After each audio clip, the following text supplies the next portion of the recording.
Ayan ba, saan ang sistema nyo sa, iba pa ba sistema ng pampuling or nung pan-race kesa sa derby? Opo, iba po. Hindi po masyadong magamot yung sa pooling eh.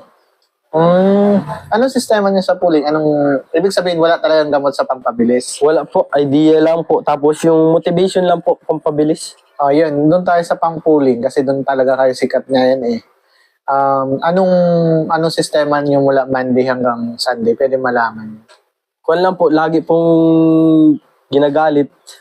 Kami araw-araw talaga. Opo, pag wala pong gawa, ginagalit po, napalipad po dyan lang sa malapit. Malapit. Tapos kinakawayan po nung pangkati. Pangkate.